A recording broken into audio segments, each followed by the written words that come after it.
چه اتفاقی افتاد که مسلم ابن عقیل به عنوان فرستاده امام حسین علیه السلام در کوفه تنها موند؟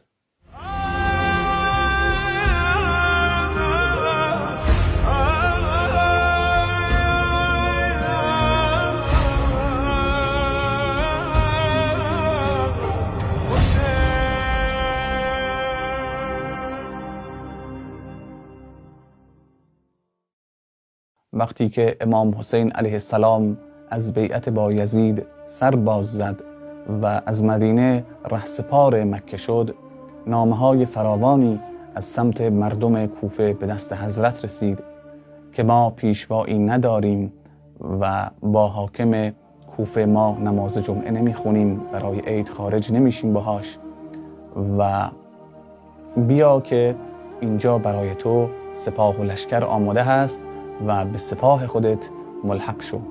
امام حسین علیه السلام که تصمیم نداشتند با یزید بیعت کنند و از طرفی در مکه هم دیگه امنیت جانی نداشتند، تصمیم گرفتند که جناب مسلم رو به سمت مردم کوفه بفرستند برای بررسی شرایط و زمینه سازی حضور حضرت در این شهر. وقتی که جناب مسلم وارد کوفه شد، مردم استقبال شایان و توجهی ازش کردند و دسته دسته به حضورش مشرف می شدند برای اینکه به نمایندگی از امام حسین علیه السلام با ایشون بیعت کنند. وقتی خبر قدرت گرفتن مسلم در کوفه به گوش یزید در شام رسید، یزید تصمیم گرفت که حاکم کوفه رو عوض کنه. یزید نعمان ابن بشیر رو که مردی مسالمتجو و نرمخو بود برداشت و به جاش عبیدالله ابن زیاد رو نصب کرد. عبیدالله ابن زیاد به درشتخویی و جنایت پیشگی معروف بود. شنیدن نام عبیدالله فضای سنگینی رو بر سراسر شهر کوفه حاکم کرد. عبیدالله سران قبایل رو احضار کرد و بهشون گفت اگر حتی یک نفر از قبیله شما با مسلم همراهی کنه، همه قبیله رو خواهم کشت و اموالتون رو مصادره خواهم کرد. عبیدالله همچنین از تطمیع غافل نشد و به بزرگان کوفه وعده مال و منال فراوان داد. بدین ترتیب اطراف جناب مسلم ابن عقیل به زودی خالی شد و ایشون تنها و بی سرپناه در کوفه باقی موند. بالاخره نیروهای عبیدالله پس از درگیری خونین تونستند که جناب مسلم رو دستگیر کنند و ایشون رو غریبانه و مظلومانه گردن بزنند و پیکر پاکش رو از بالای دارالاماره به پایین بندازند.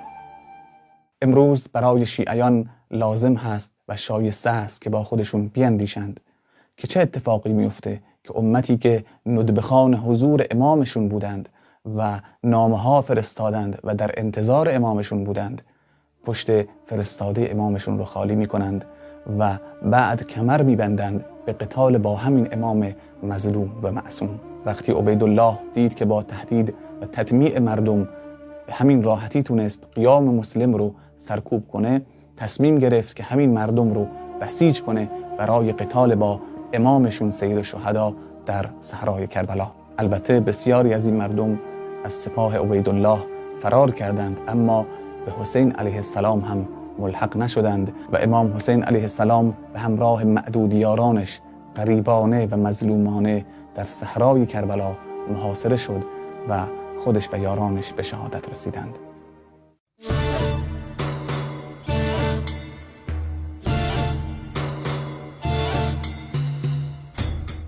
امروز هم اگر ما ندبخان امام زمانمون هستیم، اگر ادعای انتظار امام مهدی رو داریم، باید صدای حلم ناصر فرستادی مظلومش سید احمد الحسن رو بشنویم. مردانه پای کار بیایم و نذاریم قربت اهل بیت در آخر الزمان دوباره تکرار بشه. و انی اليوم استنصركم كما استنصركم جدي الحسين عليه السلام فهل من ناصر ينصرنا فإن خذلتمونا وغدرتم بنا وقديما فعل آباؤكم وطالما صبر أبي وسأصبر حتى يأذن الرحمن في أمري.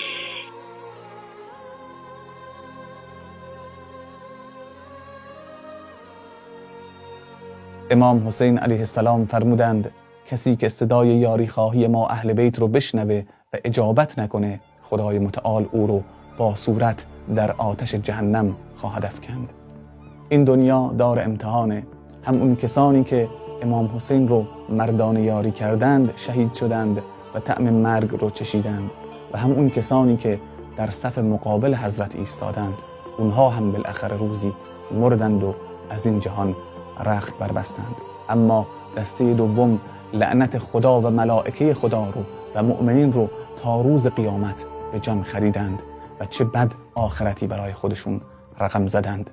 محبت دنیا رو از دلمون بیرون کنیم، مردانه پای کار امام زمانمون بایستیم و نذاریم غربت بیش از 1000 ساله حضرت بیش از این طول بکشه. و السلام علیکم و رحمت الله و برکاته.